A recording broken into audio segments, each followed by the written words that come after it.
Hey guys, just driving to work, decided to do one of these day in the life of sort of videos. It's a good day for it because I specialize in portraits, geometric, and mechanical tattoos.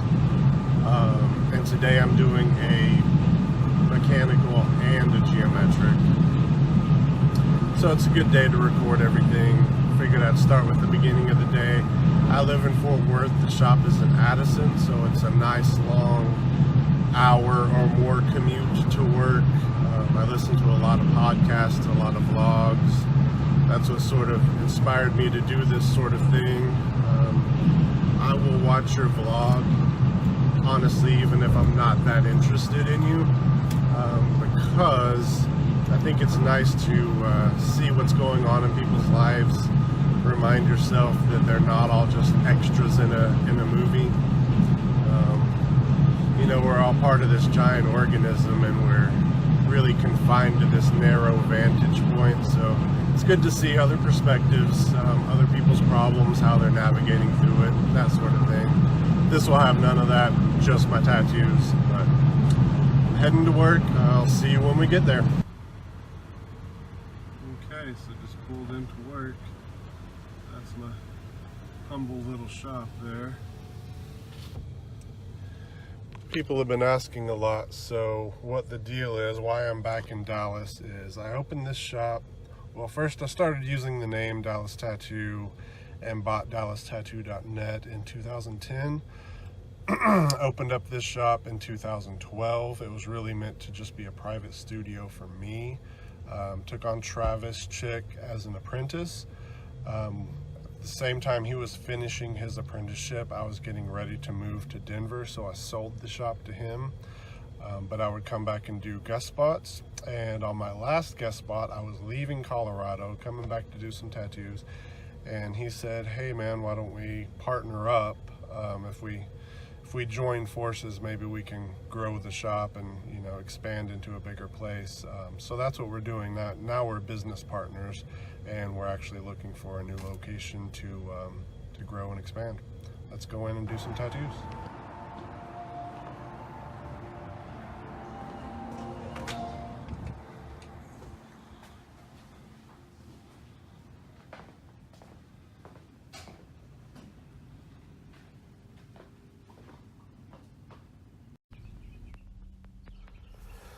Okay, so we're about to start a mechanical piece here. He went with the top of the shoulder. This is actually what we're seeing here is kind of the corner of his armpit up onto the top of his shoulder and his chest. Decided that the little piece going around the inside of the arm wasn't really worth it to do for him. This is some gears, clearly based on clocks. This is a clockwork piece. Usually I will put some wires and hoses, that sort of thing in there just to get the flow. But this piece kind of has a flow all of its own, and it really fits the shoulder here pretty well. Just drawing in a couple of little negative space bits to provide an ending and also keep with the flow. There's a couple pieces on the back you won't be able to see till the end when I change the camera angle. This is typically the sort of thing that people are wanting when they when they write me saying biomechanical. Biomechanical really means something else entirely in the tattoo world. So what people really want, my clients anyways, what my clients are shooting for is really just straight mechanical. Usually when I show someone an actual nice piece of Biomech, they really don't like it and don't understand it. What they really are looking for is gears and wires, that sort of thing. This kind of all started several years ago. I've always been into Biomech. I remember I had a magazine back in '93 that featured Guy Aitchison and Paul Booth, and I kind of that was my thing. Like, these are the two areas I'm going into, like dark demon-y stuff and this cool Biomech. It was kind of the perfect magazine for me. I held on to that thing for years. It's really strange how rare I do either one of those. No one really wants the dark demon-y stuff, and still all these years later no one really gets what Biomech is. That's okay. So probably around 2009, 2010, I was really advertising hard that I wanted to do some Biomech. I don't know if this guy saw that or not, but he came in wanting some Biomech. We sat down and started talking about what he wanted, and, you know, as usual, turns out he really wanted mechanical. So we drew the little piece on his arm, just drew it in with markers, hoses, and gears, that sort of thing, skin rip, and that piece kind of blew up on the internet, and it really kept me busy doing mechanical pieces for probably the next 5 or 6 years. I can't even guess how many people came in with that exact piece saying, put something like this on me, which was really cool for me in that I drew it in Sharpie markers in just a few minutes. So if you want exactly that, I can pull that out of my ass pretty quickly. It's not a big deal. That's the cool thing about these mechanical pieces. They're not difficult at all, because it's just really technical. You know, as long as you have clean lines and good contrast, good shading, honestly, you don't even have to know where the light source is coming from, because with mechanical pieces like this, I've gone out to photograph trains and just all kinds of weird mechanical bits when I see them, and usually you can't even figure out the light source from the photograph, because there's so much reflected light off of each piece. It's crazy. So you don't really even have to think about that. Just put the shading and put the highlights kind of wherever you want them, and, you know, as long as it's supposed to be metal, it looks right. So easy stuff that I do a whole lot. Not sure what else to say about the mech stuff. It's really, for my clients, it's more about make me look like Terminator. That was always the reference back in the day. I want it to look like if you ripped my skin away, I'm a robot underneath, like Terminator, which again is not Biomech. H.R. Giger is the father of Biomech. If you really want to know what Biomech is, look at his stuff. I would consider Guy Aitchison the father of the tattooing version of Biomech, so look at his stuff. Aaron Kane was another huge one. I used to have a folder full of Aaron Kane and Guy Aitchison tattoos just to show my clients. I still have it around somewhere, but I kept that on hand for years and years, and I would, anytime someone said Biomech, I'd pull out that folder and they'd all wrinkle their noses up. And, I don't know what that shit is. I'm just looking for some gears and some hoses. It was popular for a couple of years. People would come in and say, I want a steampunk tattoo. So I kind of got used to that terminology. And one day it shifted when someone said, I want a Biomech piece. I said, oh, you mean steampunk? And again, they turned their nose up. No, I don't mean steampunk. I just mean like gears and hoses. So now I just, when someone says Biomech, I understand that they want mechanical. Sometimes I'll try to throw a little actual bio in there. And usually that's the thing. They'll look at the design and say, oh, I love it, except for this piece right here, which is the bio. So we'll take that out and just be back to straight mechanical. It's kind of the way it goes. I'm not sure what else to say about mechanical pieces. Hang out, watch the rest. I'm using a Bishop Phantom. It's a really cool machine. I like it a lot. I wasn't sure about it at first. It took me a couple months to get used to, actually. Travis wanted to check it out. Of course, this is the way it works. I wasn't using it at all, so Travis is the one who wanted to check it out. And I pulled it out just to play with it, and he never got to check it out because I never really put it back down again. I just really decided that I loved it. When I wasn't sure about it, it was just I wasn't giving it enough power. Once I gave it enough power, man, this thing is awesome. T-Tech cartridges. I have some True Tubes. I have some Fuck Sticks. Kingpin cartridges are pretty much trash. I've tried a whole bunch of different ones. I always go back to T-Techs. They're the ones I started with whenever they first got popular around 2008, 2009. I started buying them and using them, still using coil machines back then. And I would use them as shaders on my coil machines. I could never really line with them very well, but a good big mag on a like a cutback liner was awesome. So I was kind of an early adopter with that, and specifically with T-Tech. I think their system is better with the rubber bands rather than the plunger. It's a little easier on your machine. It's not as hard to push.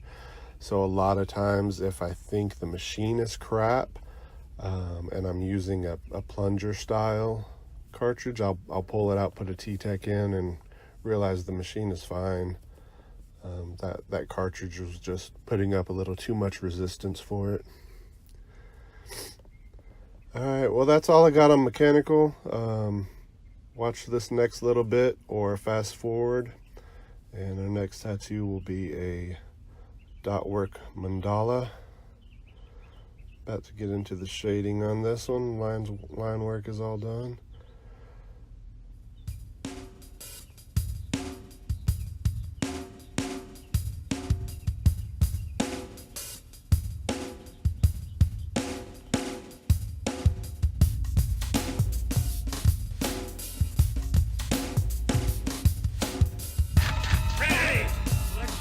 Prehistoric bitch, how we do things downtown.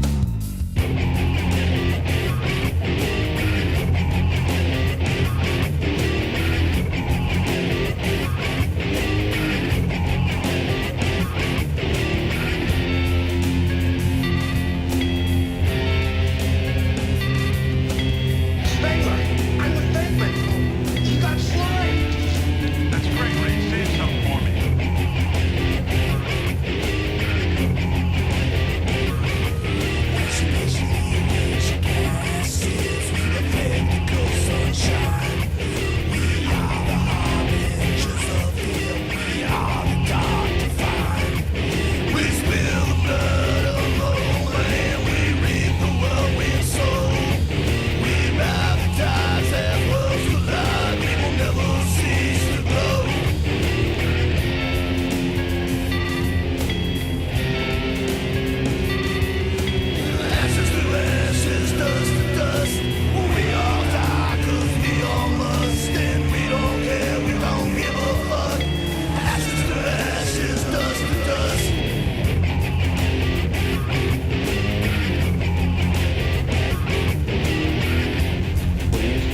Some kind of a cosmonaut?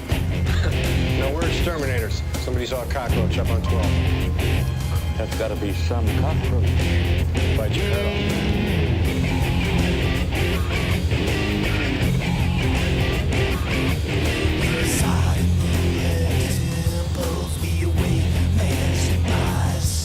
We run with wolves in solid woods. We see with X-ray eyes. We spill the blood of mortal man. We reap the whirlwind soul.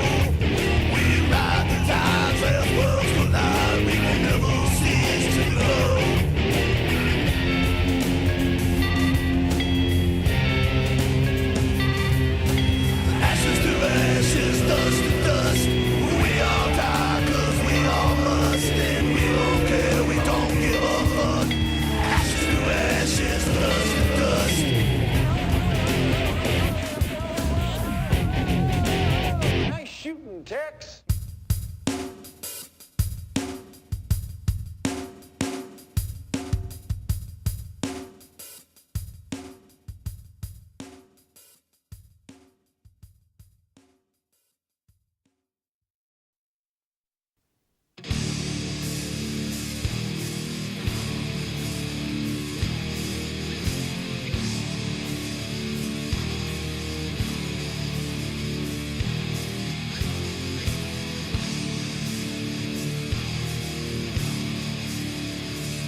a fun, usual decor. He said to me, "How can man be so strong, yet so weak and poor?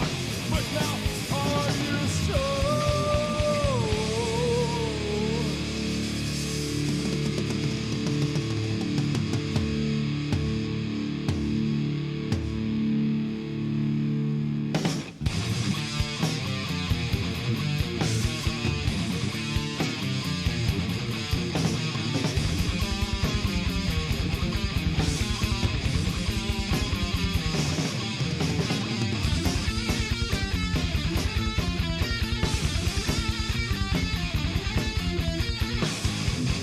You crazy old fool, what will of what you speak?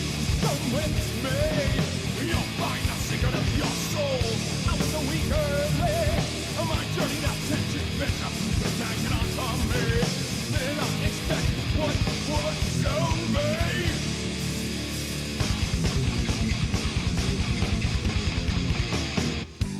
3 days we did arrive. I cannot help but notice the orange sky, blue grass, rain smell in the air. Oh, and I stood at the edge of a forest.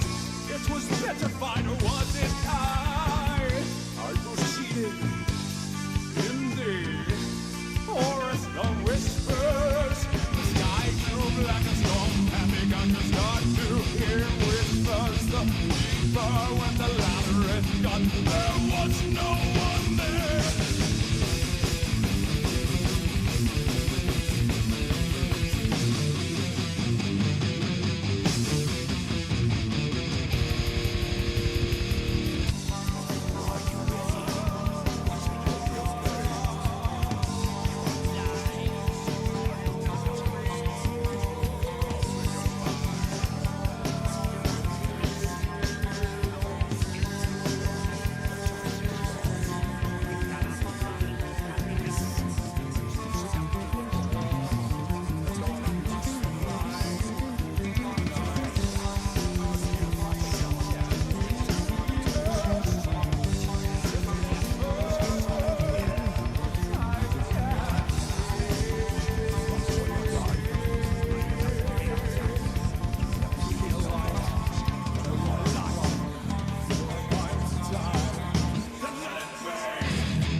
what soon came.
Okay, I'm starting up our mandala. I wasn't sure what this guy was wanting. He just said geometrical. Kind of like when I said, if someone says biomech, I assume they want mechanical. That's what I should start doing when people say geometric. I should really assume that they actually want a mandala. I had a lot of geometric stuff prepared and didn't really realize he was wanting a mandala. Luckily, I have just tons of mandalas already drawn up. It's not a big deal at all. This one I really wanted to do. This one is inspired by Alex Gray with the eyes and the kind of flamey look to it. The kind of hippie burner community really liked this one a lot when I posted it up. I think this guy somewhat falls into that category, so it's kind of perfect for him. I like doing the mandalas a lot. Again, the same as the mechanical stuff. It's just very, very technical. As long as you have nice clean lines and nice well-formed dots. A lot of times people don't understand dot work. If you do dot work too fast, they come off looking like check marks. You have to have the machine at a 45-degree angle, go into the skin, pull out of the skin, and you make a perfect dot. You don't just quickly. I don't even know what people are doing with those little check marks. I'm not even sure. They've got the wrong angle. They're trying to do them too quick. They just look bad. So if your dots are looking like check marks, slow down, change the angle. Just do it right. Make dots. A lot of times people will also do whip shading, which is just moving the machine really fast. So instead of getting a line, you get a line of dots. And that's cool too. That's its own separate style. That's not dot work. That's whip shading, or some people call it scrubbing in the dots. Totally different thing, totally different feel, different look. I like actual dot work myself, where I pay attention to the the size and the look of each dot as they're going in.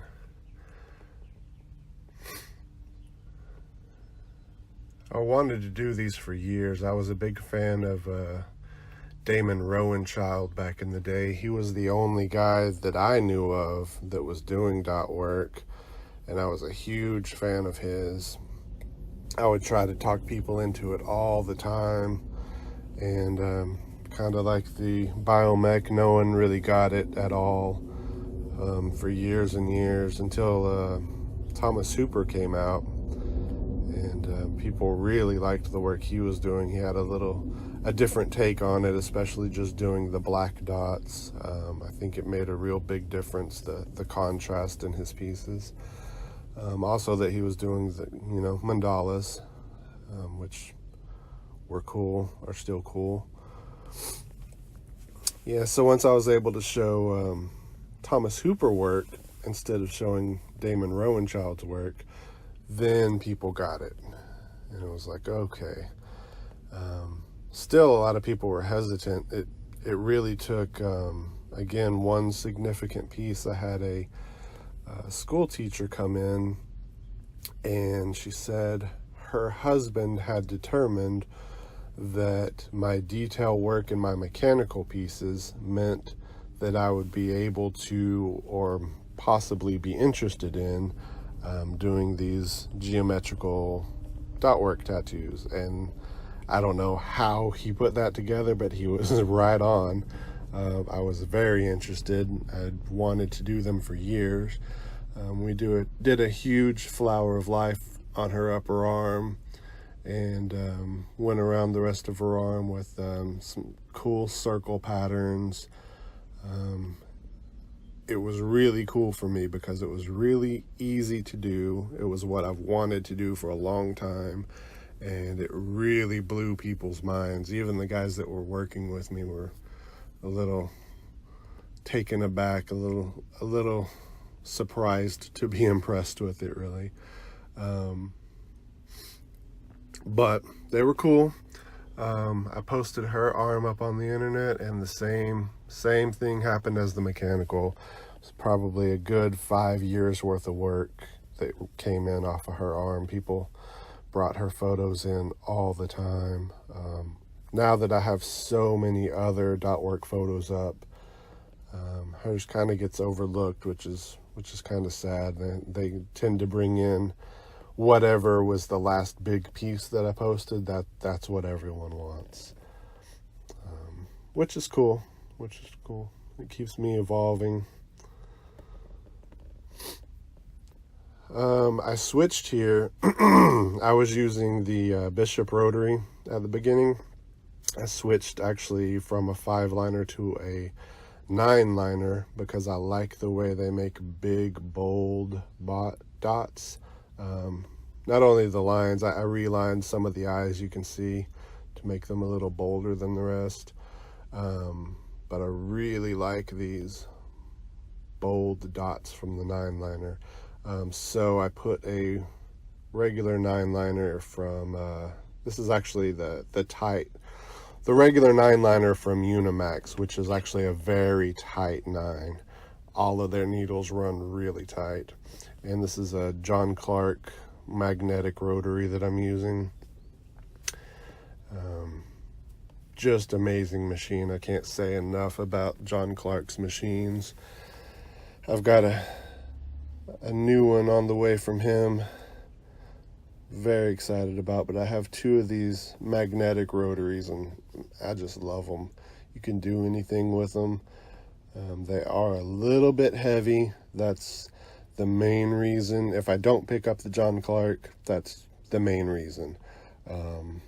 Also, I mostly have RCA machines, and this is a clip cord machine, which isn't a big deal though. I just have a little adapter on the back there.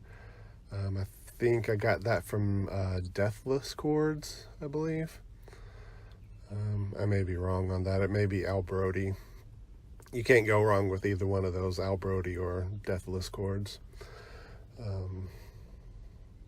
Yeah, so that's it. Not much to say about this. Just doing lots of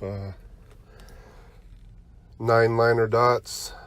Again, I mean, look at the angle of the machine. I'm putting each dot in. The machine goes in, the machine goes out. You don't pull it out at an angle and make a weird little check mark. Guess that's all I got to say on this for now. Enjoy the rest.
Okay, and that was my day.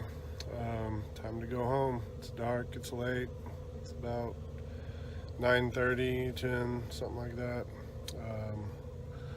Drive home for an hour, go to sleep, and do it all again tomorrow.